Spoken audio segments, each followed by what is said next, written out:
You're listening to the Winner Circle Podcast, an elite business leadership podcast. Visit getinthewinnercircle.com. Welcome to the Winner Circle.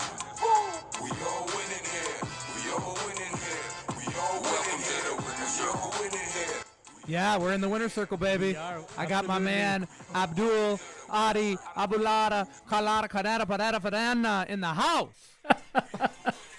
Hi guys, this is Abdul Hadi Abro, as John said. Thank you for handling that introduction for me. Yeah, What's up, boss? absolutely amazing. How about you? I'm doing great, man. Thank you so much, guys. Welcome to the Winner Circle. Pleased to have a friend, a guest, an agent here on the team, an overcomer. And the cool thing about Abdul is that I know more about him than you do. I think most people know less about me than Than I do. you do. Yeah. That's true. So anyway, Yeah. let's just jump right in, man. Welcome. Introduce yourself. Tell them where you're from, because I don't know where it's at. Hey guys, Abdul Abro or Abdul Hadi Abro or just Hadi Abro. I go by Abdul Abro, so let's keep it at that. Originally, I'm from Pakistan. Moved here, permanently moved here 2019, right at the start of COVID. So that was something. I was born and raised in Pakistan, in Hyderabad, which is to the south.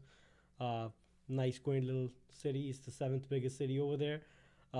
Very warm. We got to get the photo that he's proudly touting this photo right now of when he was shredded. I think he was about 15. We were all shredded at 15. But it's a really cool photo, and I think it's worth where we should jump in. You've been here how long with us at Wentworth Real Estate? A little over 2 months. Okay, well, maybe if you sell some shit, we can afford a microphone that doesn't fall apart on you. So a little bit over 2 months. But the reason I bring up that picture, right, you found that picture, you started touting that picture because you've been in the gym, man. Absolutely. Trying to be. Trying? Trying to be. No such thing as trying, man. We are in the gym. We are in the gym. Yes. And the reason I want to bring this up is because, everybody that we're bringing on, it's so important for us to take care of ourselves personally, not just professionally. So we're really trying to have well-rounded agents, well-rounded people here inside of our organization, whether staff, agents, whatever it may be. So tell us what that gym's been like for you, because you hadn't been in the gym for a while. It's certainly not easy to jump in and go.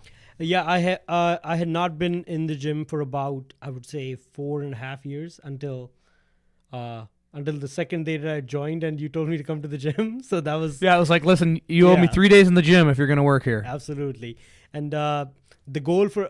and it's been absolutely amazing. I mean, I've seen such a huge difference, not just in, I guess, my mentality, but in every aspect of my life. My personal life is better. My work is better. How about your love life? Love life is amazing. We got to take word from the wife about it, but I'm sure she's happy. But notice what he said, right? And I want to reiterate this because people may think, well, that's crazy, John. Why do you make them work out?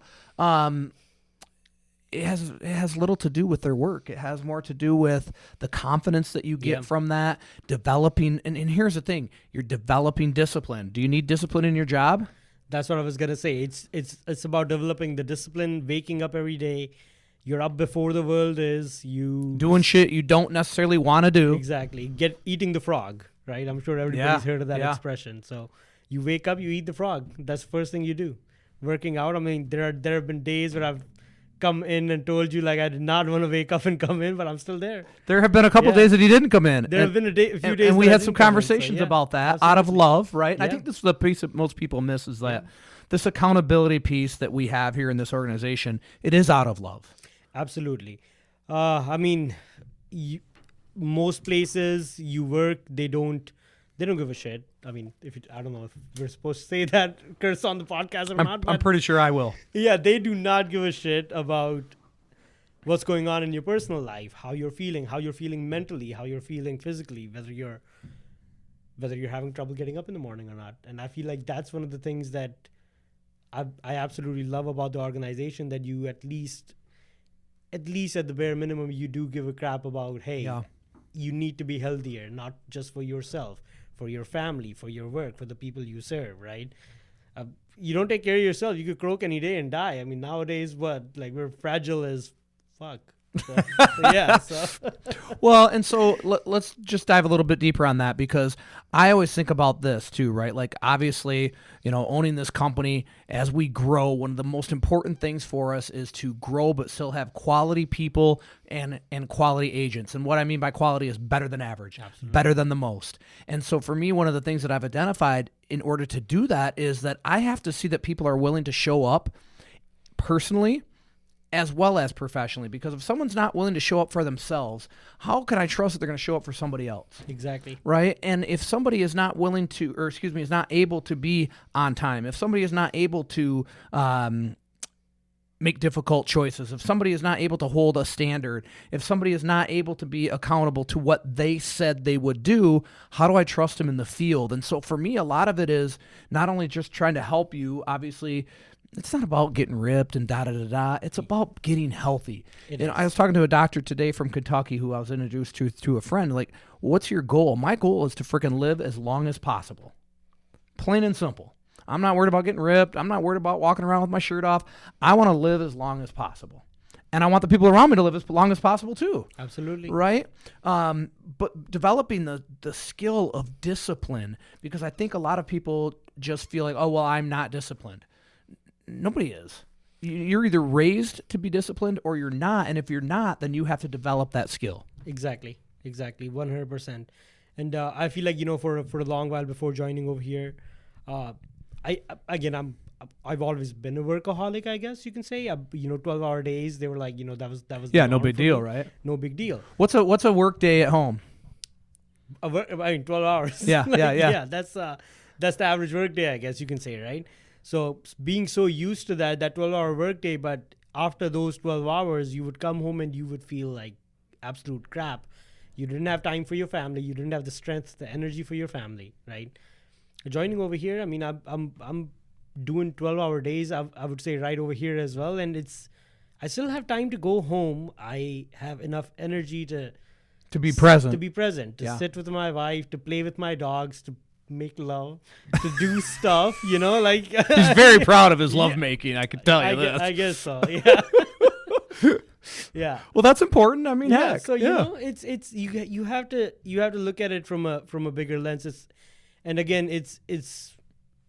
You don't have to, I don't know, even if you don't want to make it your whole, personality that, I'll go to the gym all the time. No, you're doing it for yourself. Yeah. My goal for this year was 3 days at the gym a week. I've been doing 4 because I love it. I've gotten into the habit of it. Well, and it's another kickstart to your day, Yeah, right? Like, it is. especially here. I mean, we work out. We have showers right here in the facility. You work out, you change, you get them up, and you get busy. You Exactly. know, and that's again part of developing that morning routine and setting some standards and having the discipline to hit those things. But the thing that I notice most is when I watch people's confidence change, and I think that's really cool, right? Yeah. And that's one of those things like. Too often, and listen, we're going to talk about some real estate here. We're going to talk about some real life here as well. But at the end of the day, man, momentum and confidence are game changers in our personal lives and in our professional lives, right? When you feel proud of yourself because you did the shit that you said you were going to do, and you're able to continue to do it consistently, you get to show up now for yourself and for others with this, this confidence that you exude. Exactly. And that spills over into everything. And so it's really cool as I watch people hit their stride, if you will, right? They're learning all the systems, they're learning, the lead sources, the FUB, all those things inside of our organization that support them. And then we tie in this other piece of showing up every morning, getting a workout in, bonding with some of your teammates, right? You join an organization, especially with as many high producers as we have, there's some intimidation there. There is. Right? But then you go work out with them and everybody's on the same level playing field. And so you start to see this unraveling, if you will, of Abdul coming out. And I think that's really cool. And just like you said, just the camaraderie that you build with people, I remember the first time I met you at that event in Brighton where I was where I came in. Yep. I remember bumping into you and I'm like, oh shit. I'm like, there you go. Like, Abdul, come on. I feel like I was not in a good position that day. But What do you mean when you say that? Oh shit, Abdul, come on. Like, I remember like, walking into you and I was not paying attention. We bumped into each other. I'm like, oh shit, sorry. And you shook my hand. You're like, hey, John Wentworth. I'm like, Abdul, nice to meet you. I'm like, sorry for bumping into you. And you're like, oh fuck, run me over. Like, so that was something. That's one of the. I think you bring up something really cool right there, because so many people ask other people, is John really the way he seems to be on social media? And so that's an experience, right? Yeah, that was my first experience. Yeah. I So never. tell them again what happened so that they can get the gist of that, because I think one of the things we talk about in doing all this stuff is, like you just said, can we swear? Our core value is to be authentic. Now, I'm not looking for somebody to come on here and become the cursor of the world, but at the end of the day, in real life, this is a real show. We are in real life. Exactly. We run across real situations with real people. Yeah. And being authentic to me is one of the most important things that we can bring forward to our clients. 100%. To be authentic, you have to be in a confident state of mind. Yeah. You have to know that you can hold a standard and that you have discipline. These are the things that create confidence, and then confidence creates momentum. So tell them that story again. Yeah, it was. I'm gonna just say it out as it was one of the most shittiest day I've had in my life. The reason being, our floors were getting done. Right, they took too So this is the morning of an event where I was on a panel that you were attending. That I was attending. Right, we were at an Airbnb. My wife and I. We were supposed to be there for 2 days, but we ended up being there for 10 because of some stuff going on, renovations going on at home. Right, my dogs were all over the place and whatnot. And I woke up. I decided, I'm like, shit. Should I go? Should I not go? I woke up, got dressed up, and let's just jump there though. Should I go? Should I not go? Should I go to the gym? Should I not go? Should I make these calls? Should I not make the calls? As soon as your weak ass mind is telling you, should I run the other then direction. It's exactly what you should do. Go ahead. So I woke up, I came over, and I remember walking in, and Karen introduced me to a few people.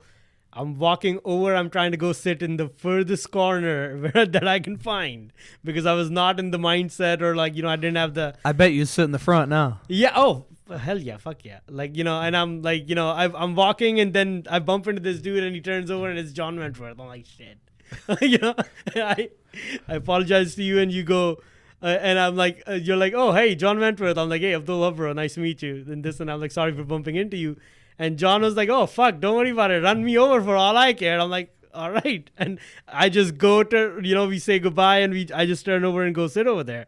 I watch your guys' talk. It was you, Danny, Sarah, and Jake speaking. The talk was amazing. The panel was good. I heard it. I got up. I went to Karen and I told her, I'm like, listen, Karen, I'm not having a good day today. I feel like this is like not a good impression of me. So how about we set up a time for coffee some other day? She was like super, like, she was like, oh, hell yeah, don't worry about it, and this and that. And that's how it happened. That's but how it that went day down. was, as far as I remember going home and telling my wife, like, I bumped into my possible future boss today, like literally like a stupid. She's like, what do you say? I'm like, he said to run him over for all he cares. He's like, you're fine then. I'm like, okay. I'm like, all right. So that was an experience. Yeah, that's a great story. But so Yeah. many people ask everybody that, and it's like, man, what you see is what you get. Yeah.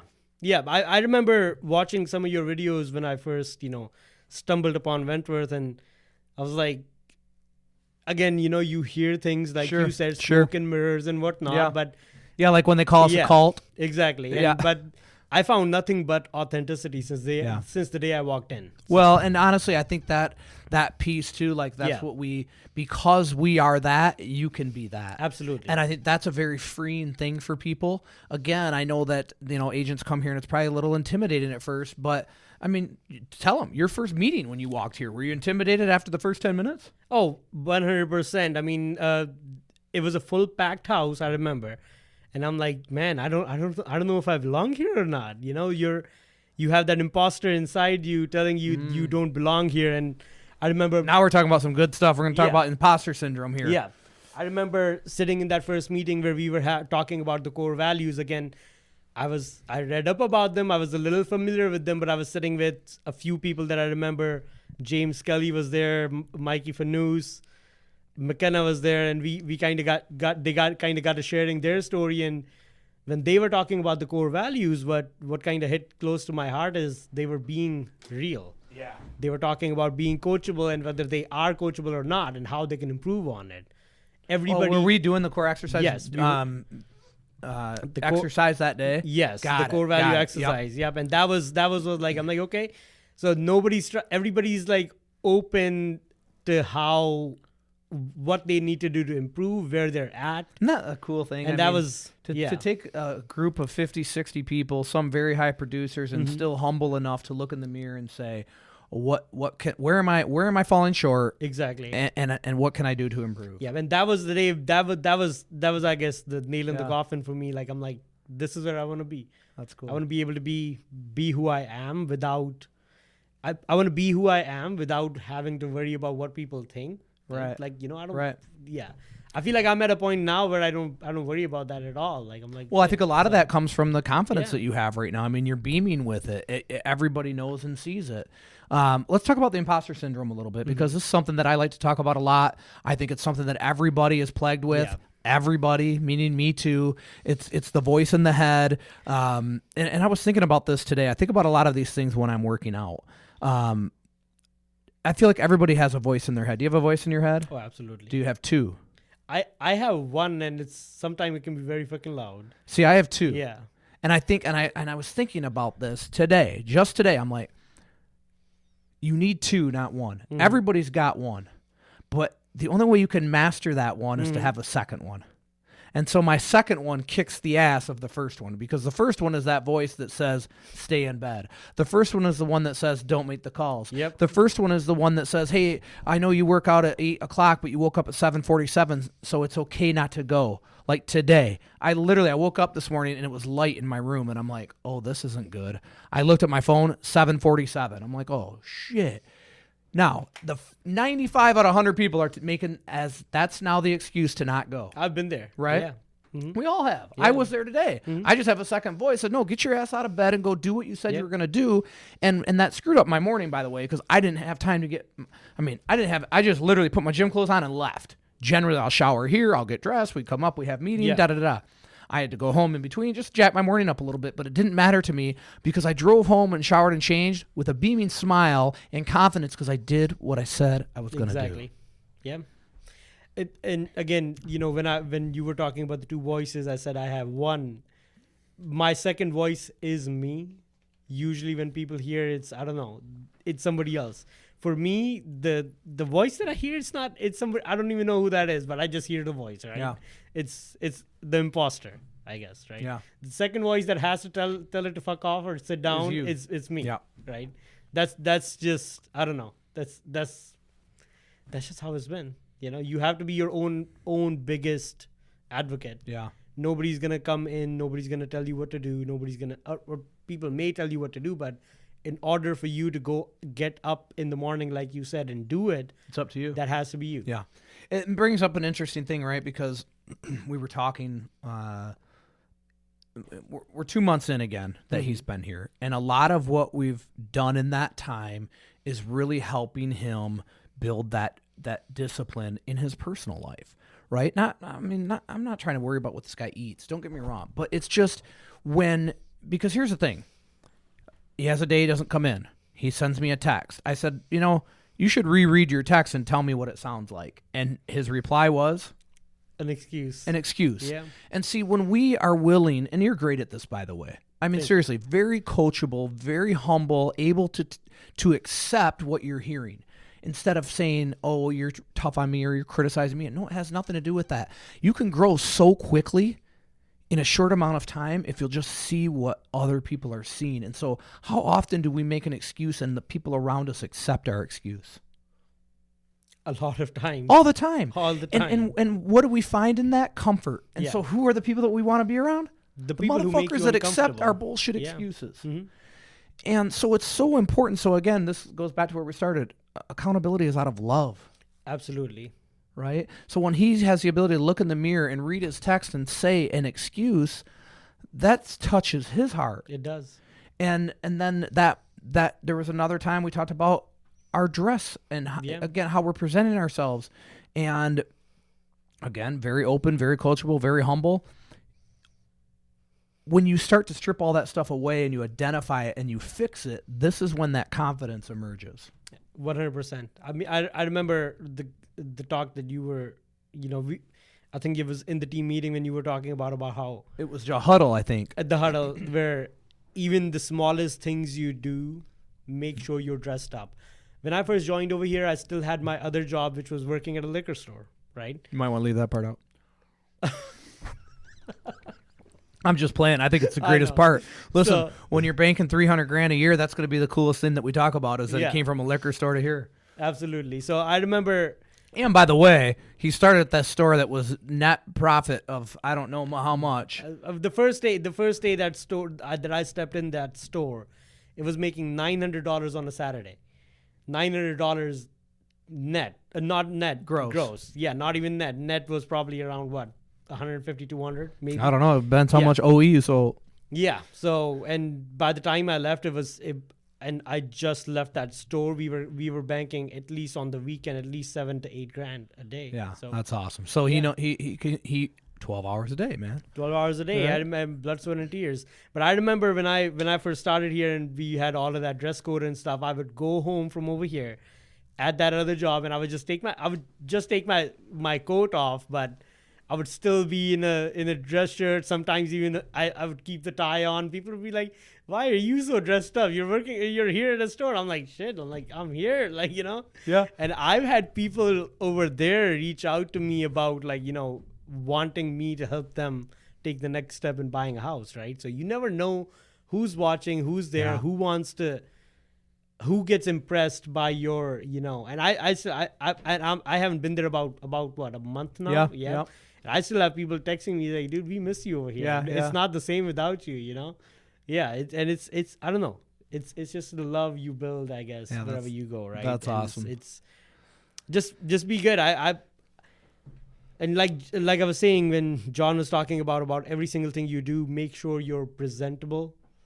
Yeah. Make sure you're dressed up. You never know who's watching, whether it's on social media or wherever. Be authentic, be real, but also be professional. Yeah, right? be an adult.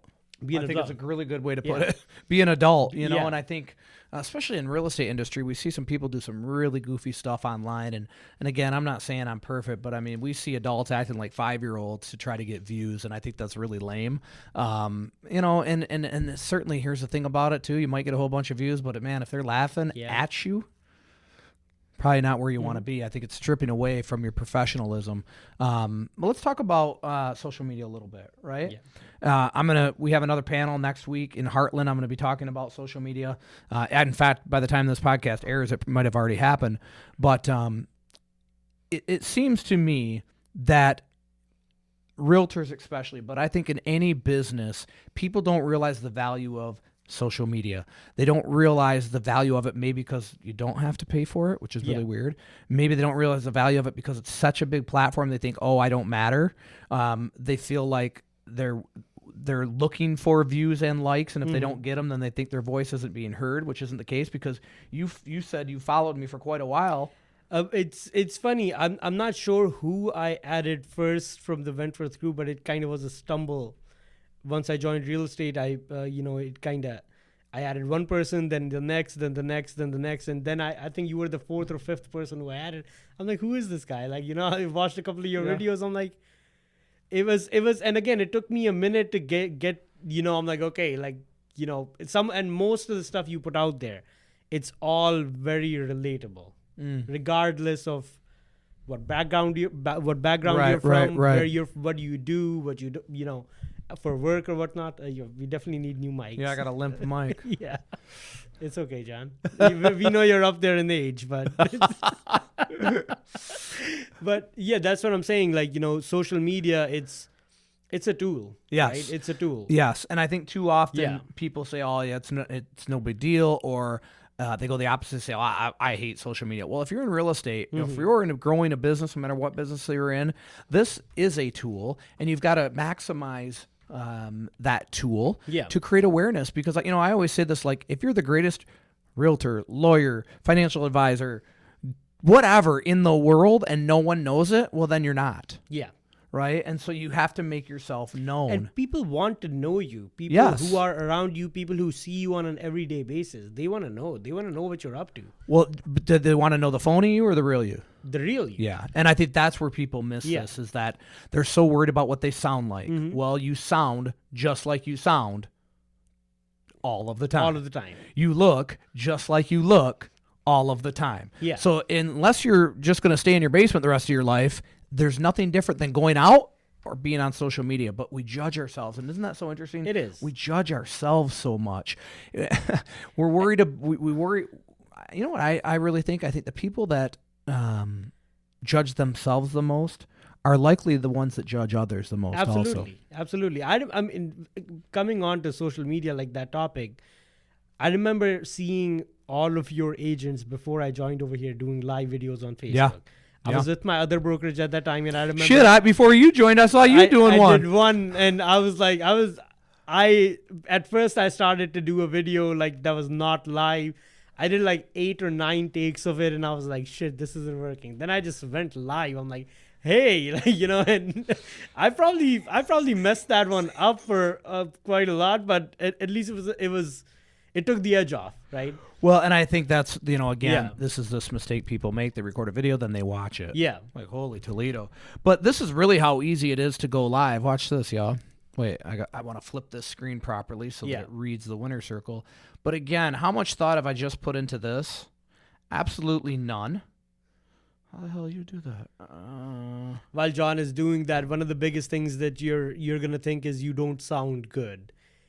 I feel like I am very critical of myself when I'm talking, right?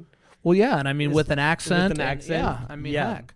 It's one of those things, but now I feel like I have that confidence that I'm not. What's up, worried guys? about. We are in the Winner Circle podcast. I got my man. Introduce yourself. Abdul Hadi bro. How's it going, guys? Abdul, and obviously I know his name, but it's just easier if you introduce yourself. Sure. So we're shooting a podcast right now. We're talking about social media. We're talking about how everybody is so judgmental of themselves. And so I just want to jump on real quick and say, you know what? God made you just as God made you. You're perfect just as you are. And unless you're afraid to leave the house, it doesn't matter whether you're on social media or in real person or in real life, because you sound how you sound, you look how you look. And you know what? That's just how God made you. Be you. Yes. Regardless, if you feel like, I mean, again, this is not a lot of people are going to relate to this, but to those who do, if you feel like you got an accent, if you feel like you mumble, you stumble, you talk too fast, Look, I got or a slow, crooked mouth, a lisp, Yeah. a bald. it does not matter. It does not matter. So, just be you, be authentic, and you are going to find your tribe, right? That's the biggest thing. You're going to find people who love you. I've had people, I remember I was with Jake having lunch. We met Jim Young. Oh, yeah, you met Right? Jim? Yeah, we met Jim Young. Shout out and- to Jim Young. He'll probably be watching this at Hey some Jim, point. how are you? I remember Jim just saying like, I've been watching you on Facebook and whatnot, and it made me feel like I'm like, oh, I have somebody who was watching me. See, and this is the Yeah. point. I don't know what business you're in. Obviously, I'm talking a lot of real estate, but everything is relative to any business. And here's the thing, like, people are worried about their posting and wondering who's watching, who's listening. It doesn't matter. Yeah. So many people are watching and listening. Just because they're not commenting or liking or sharing doesn't matter. So the same way Jim Young was watching you, and you never even met Jim Never Young. met him, and I remember after we met, I sent him a Facebook message. I'm like, hey Jim, really nice to meet you. He's like, dude, you're doing amazing. You're with an amazing group of people. Keep kicking ass. Like, that's how easy it is. Yeah. Just keep doing what you're doing. You will find people who love Yeah. you. So listen, February 6th, Heartland Brewery, 10:30. I'm doing just me, but Chris Fish, our whole organization. We're going to be there. Free food, free pizza. I don't know if beer's free or not, but we'll probably get a couple for you. But we're going to be talking about this, about social media and about how to grow your presence on social media and give you some real tactful stuff that you can use. But at the end of the day, man, love yourself. Don't judge yourself. Absolutely, 100%. Love yourself. Peace.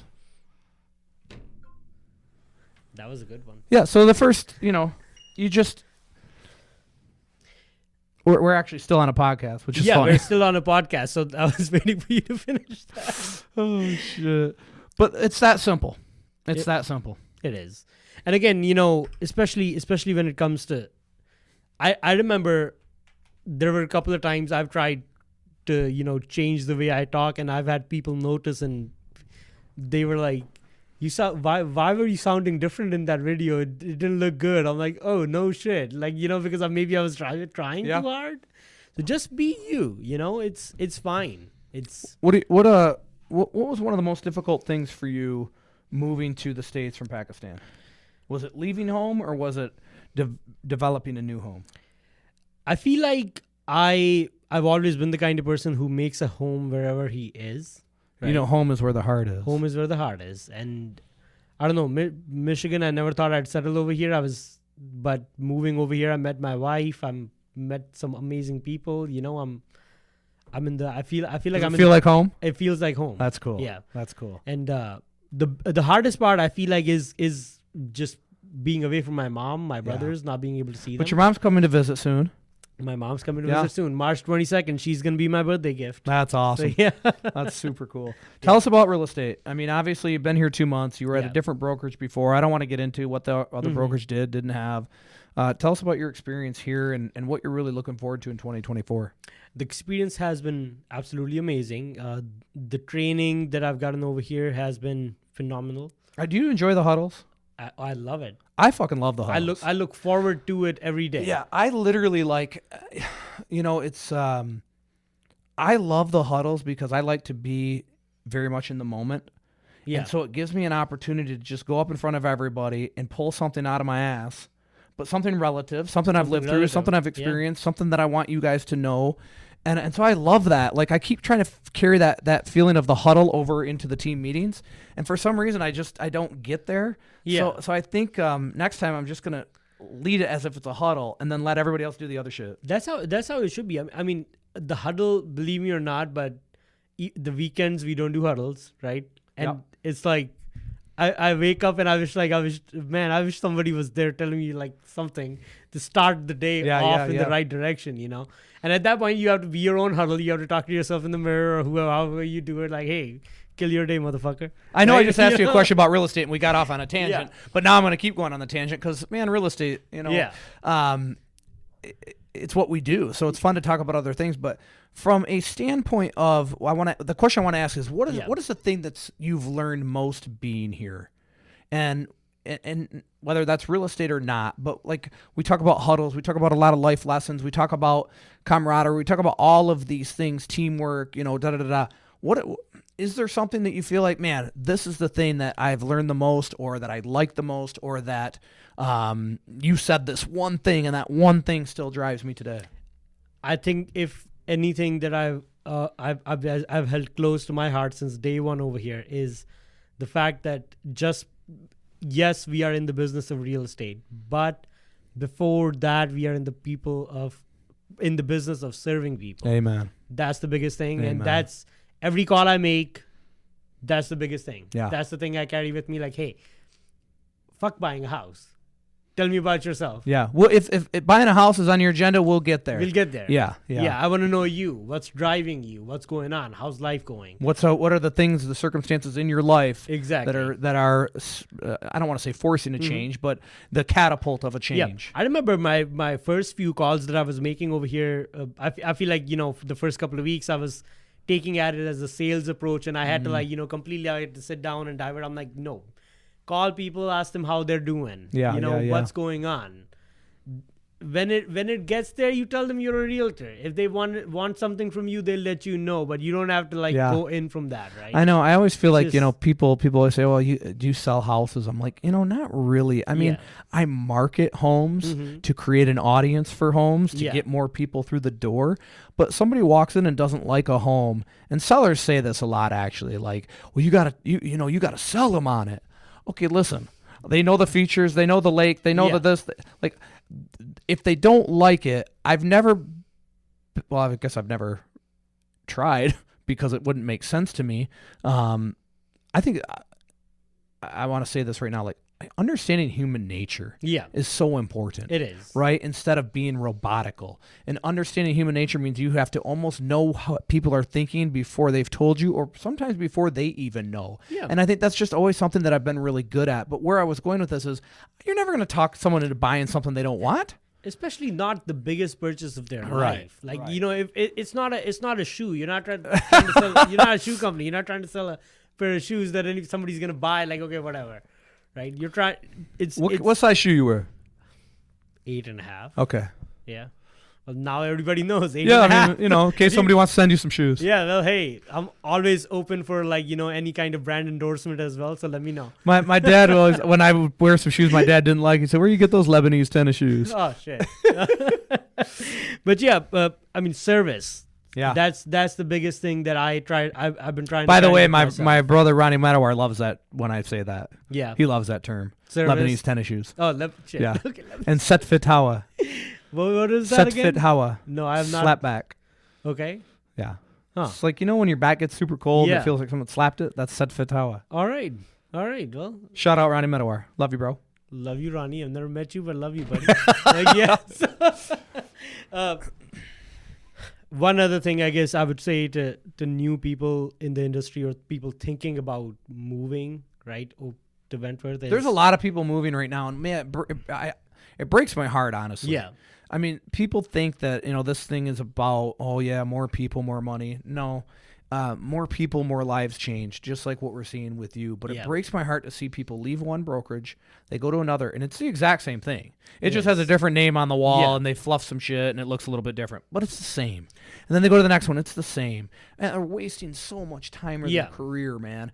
And I look at the people here that are just flourishing year after year after year, right? They come in, they make 50, 60 grand. The next year they make 100 grand. Then they make 150. We've had people 350, 390, you know what I mean? Like, and many of them. And so, and inside of that too, they're serving clients at the highest level. Yeah. They're recognized as the best in the industry. They also, because of the support, the systems, the processes, the tools that we have, they're living life. Absolutely. I mean, Jackie Spire, our highest producer last year. How many times have you seen her? I don't think many. Right? I don't Because think many, she's, yeah. she's got her and her man, 2 girls. He's a pilot. They're gone a lot. But with all the support, she's able to serve her clients still at a super high level, and she works her tail off, right? But has a life, is my point. Exactly. I feel like, and that's one of the biggest things, the priority that you guys hold over not just your business or your work life, but also your personal life.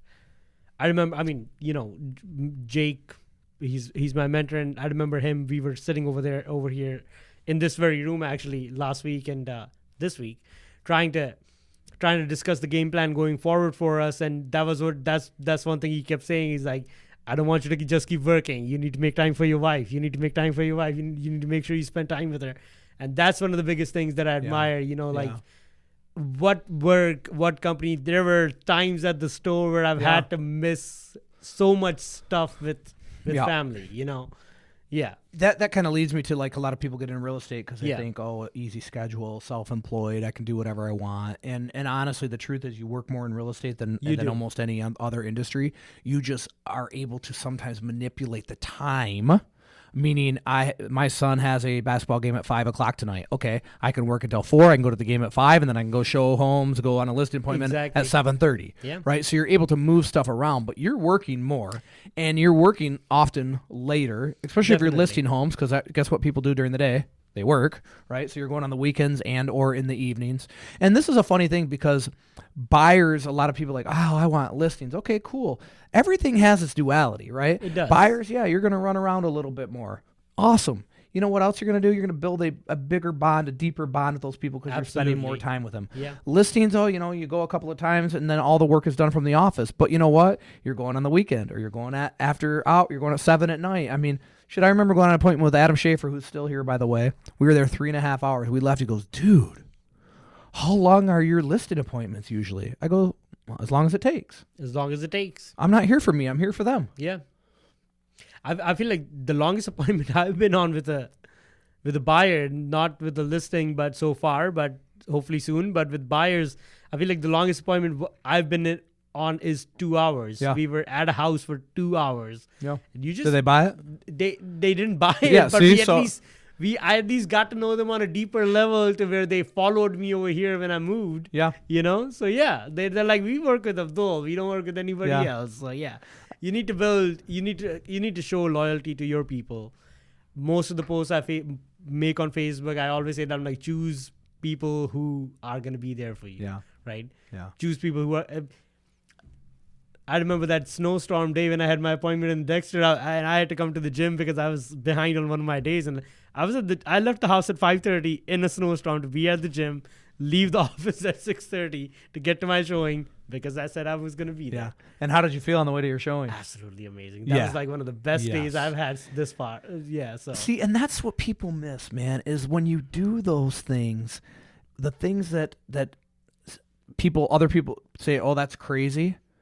You get to glow in confidence and self-esteem and just this amazing feeling that day you felt like by 9 you've done more than most people will do in a day. absolutely. Yeah. Absolutely. I loved it. And again, when you show up for your clients, regardless of what the situation is, how the weather is or whatnot, they understand. I mean, you would understand. So it's fair to assume that the other person on the other side is going to understand as well. And they're going to look at what you're doing for them. Yeah, you're going to get your occasional person who's not going to give a crap about you. But, most people, they're passionate. Yeah. They have at least a little bit of compassion about other people. Yes. Right? Oh, 100%. And that's what you want. You want to show people that you're going to be there for them. Most of my conversations that I have with people, I'm like, I'm not just doing this for your business. I'm like, I want your kids to be my clients too. Like, that's what it is, Well, So, I mean, and when you can build those, Yeah. and obviously I've done this a long time. I've had that happen, and that's Yeah. the coolest thing, man. Mhm. Hey, you sold my mom and dad's home back, blah blah blah blah blah, and when you remember the kids being there, right? Exactly. I mean, that's awesome, and that's what this business is about. It truly is. That's why I've built this business. A lot of people set out to build a team because they think it's about money. I talked about this on a video I did the other day. Everybody thinks they want to be an entrepreneur Yeah.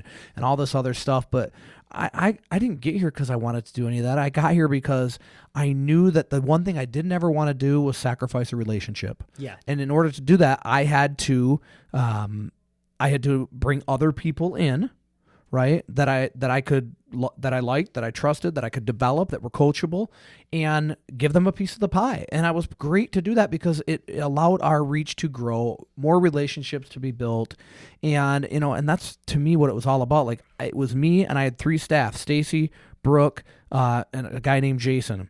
Before I ever had another buyer's agent. Most people go hire 3 buyer's agents; they don't even have enough deals for themselves. And I just kept.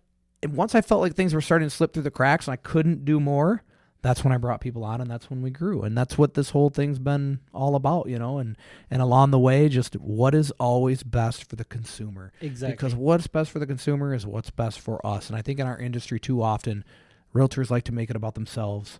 And yeah, we do a lot of self-promotion. That's the same way we market and promote ourselves. This is what makes us great at marketing and promoting people's homes, right? Exactly. But what is the intent behind everything you're doing, I think, is what is so important. And again, one of the biggest things that you personally focus on that I've been seeing since I've been here is the consumer experience, the unreasonable hospitality. Yeah. Of all Yeah. of I mean, it. I went down and my wife came up here. She's like, she walks in the door and I'm on the ground. She goes, did you fall? I go, no, man, I'm rolling out this red carpet. Yeah. Right. And I'm on the ground on my knees, pressing it out, making sure it looks perfect because I want people in every step of their journey with Wentworth Real Estate Group to have an amazing experience. Absolutely. And that's one of the biggest things. My home buying journey so far has been pretty simple. I only met one agent before. I ended up buying my home myself. So it was completely different, right? But I met one agent. We met at a home. We meet at the house. She never reached back out again to ask me whether, hey, did you guys want to buy it? Did you want to see something else? Isn't that crazy? Never. I mean, listen, this happens Yeah. all the time, by the way. Agents show homes and don't ask the question, are you interested in making an offer? Yeah. It happens all the time. That's why I love, Andy's always great at this. I hear him say it all the time. So, do you want to write an offer? Yeah. And agents are afraid to ask that. How the heck are you going to be afraid to ask somebody if they want to buy something? The reason why you brought them there was to see if they wanted to buy it. Exactly. That's the whole point. And I've developed a system to where I print out a purchase agreement to take over there. Even if they don't want to buy it, hey, this is what you're going to sign. Take Listen, it with bro, you. I had this Yeah. happen to me once. This is a real deal, right? This is when I was listing a bunch of houses, selling like crazy, running the roads, going mad. And I learned that there was no reason. Every appointment I went on, I had everything available to me so that if they were ready to do something, Right I there. had it right there. And somebody actually got mad at me because I brought a lockbox with me. And this is at the time I had somebody driving me. Huh. Because I would go, Tony was driving me. I would go all day long. I mean, 5-6 listing appointments Yeah. a day. So I'm running, I'm hustling, right? And I have a lockbox in my hand. Tony stops. I get out and I go in, and I'm like, shit, I'm still holding the lockbox. So I just set it down on the front porch. Well, they see it and bring it up later. And literally, and I don't remember exactly how they said it, but essentially they felt that I was what's the right word? Like, oh, you just expect to get the listing. I see you already brought your lockbox. And I'm like, no, I'm prepared. Exactly. I'm so prepared that I you know what I mean? Like, it was just interesting. And in that moment, I thought, I don't even want to work with these people. Of course. You know what I mean? Like, Yeah. instead of saying, man, you're proactive, you already got the lockbox, it was like, oh, you just think no, I'm ready. Exactly, and that's what most people want, especially on the buyer side. I mean, listing side, I haven't had much experience over there, but especially when it comes to the buyer side, Proactive.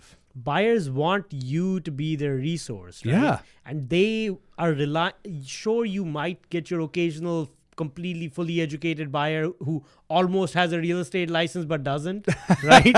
There's a lot of those. There's a lot of those, but on average, when most people you walk into a house with, they don't know what the next step is. I think something people miss too is no matter how much you know, if you're the buyer or the seller, no matter how much you know, you're carrying something with you that the agent you hire isn't, and that's Exactly. emotions. And generally, we don't make great decisions in an emotional state, right? So even when I buy something, I get one of our agents involved. That's how it because should be. I want to hear that feedback that I otherwise wouldn't process because I'm emotionally attached to it. Yeah. And so just that alone, if people understood that, like, yeah, there's marketing, yeah, there's work that we're doing, yeah, there's all these other things where we're going to provide a tremendous amount of value, but you're going to be emotional. My job is not to be. My job is to help you make decisions not based in the emotion that you're, I don't want to say drowning in, but, you got emotion up to here. Yeah. And I need to help you bring that back down so you can make your best decision. Absolutely. So no matter how much you know, Yeah. you're still going to have that. It does not matter. And again, be prepared. Show up with everything ready. Like John said, have the lockbox in your hand, regardless. Just don't set it on their table. Just don't set it on their table. Maybe have it in your truck or something. That's the best way to do it. Just had your first double deal pending. It did fall apart due to inspection, It but did. hey, that's part of it. You It's part of get it. back up on the horse and you keep firing, and that's again why it's so important to continue to fill the coffers with open houses and Zillow and meeting people and just nonstop, man. And you're doing a great job with that. You are actually our call leader for the last 30 days. You have the most outbound calls of anybody in the organization by far. So Great far. job there, and you're doing a great job, man. So just you. keep it up. I'm proud of you. I'll see your appreciate ass you. in the gym tomorrow morning. 100%. All right, brother. Thank Peace. you. Thanks, Peace. guys. Thanks for checking us out in the Winner Circle, the real estate Winner Circle, the We're real still trying life to Winner figure out Circle. the name, the podcast that does not have a designated Yeah, we name. still don't even know that. So, I hate naming stuff, man. I know. We were just looking at a few names, and some of the ones were Winning Wavelengths, Triumph, What the hell did you just say? Trailblazers. Yeah. Vinning butt? We'll call it the Champion Chat Room. I don't know. Maybe that one sounds good. That's not terrible. Yeah. I love you guys. Thanks for tuning in. John Wentworth, Abdul Hadi. You guys have a blessed day, and we'll see you on the next episode. See you guys. Goodbye.